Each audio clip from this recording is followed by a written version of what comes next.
Another bit of history coming to life in Savannah today. After 9 long years, the people of Haiti will get the recognition they deserve. And a monument in Franklin Square is finally complete.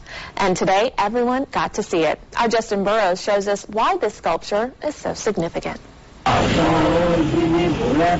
It took 9 years to complete the Haitian monument in Franklin Square, but it took 230 years for the people of Haiti to receive the proper recognition for their role in the Revolutionary War. The best moment in my life. This recognition is a reward for all Haitians,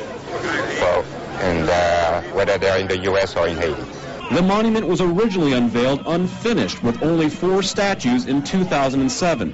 But thanks to a single donor, the sculpture was recently completed and presented on Saturday with all 6 bronze statues. You're not going to find a monument dedicated to Haitians anywhere else in the United States. The monument represents the role that more than 500 Haitian volunteers played in the 1779 Battle of Savannah, a significant moment in the Revolutionary War that, according to FIAME, has gone unnoticed. Was it not for the Haitians that came to Savannah, and without there will be no America today. They were so important in the revolution of this country.